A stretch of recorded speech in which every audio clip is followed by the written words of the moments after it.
My name is Chris Anyong.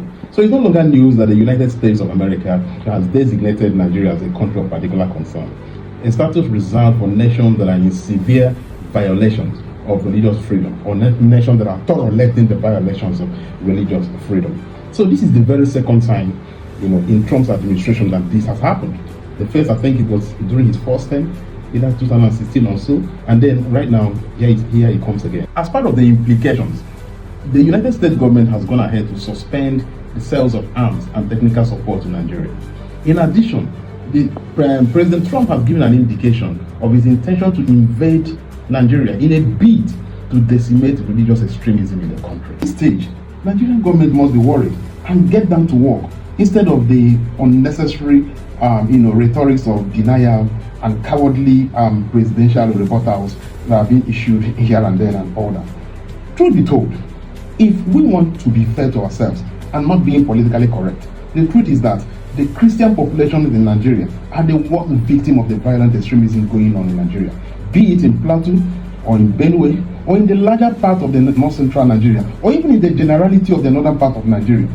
Christian populations are the worst hit. Besides, like we know, the United States government is one of the most data-friendly countries in the world. Their intelligence are top-notch. It's very possible that they even have more information than the Nigerian government itself. When Buhari came on board, Buhari government did next to nothing at stopping this carnage. So when Tinubu succeeded Buhari, the whole assumption was that Tinubu is going to do something different. But unfortunately, there has been a lot of time dedicated to politicking instead of the real issue of security and governance in the country. What are my concerns? There has not been any place that the United States has actually invaded in such manner that has actually remained the same.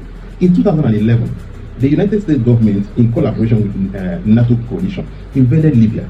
Gaddafi has actually been on a very bad book of the United States because of the accusation that is involved in the sponsoring of so many terrorism cases in the world.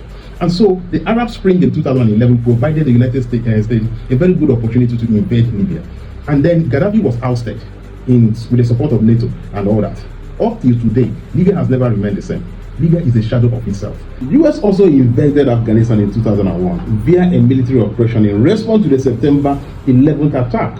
The invasion, called Operation Enduring Freedom, aimed to dismantle Al-Qaeda and remove the Taliban regime from power after the Taliban refused to hand over Osama bin Laden.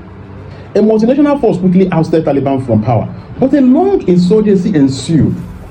It became a 20-year-old combat mission, one of the longest wars the US has ever embarked on. It only took President Biden in 2021 to withdraw US troops from Afghanistan. However, till date, Afghanistan has never recovered. And the most unfortunate issue is that the Taliban continue to hold sway in Afghanistan. The story is almost the same everywhere, be it in Somalia, in Syria, or Iraq. The same. Nigerian case is even much more interesting because there's actually something to fight for. Do not forget, Nigeria remains the powerhouse of oil and gas and other natural resources. President Tinubu must be wary of putting Nigeria into this unnecessary quagmire. This is not time for cheap politics or unnecessary rhetorics. This is time for governance at its peak. President Tinubu must commence the process of engaging diplomatically at the highest level. It's time to leave PDP alone and focus. Tell your team to focus and leave PDP alone. I don't know if PDP took their mom. You don't go about chasing rats when your house is on fire. Oh, that makes you very highly unserious. Start engaging and save Nigeria from this mess, because a stitch in time saves now.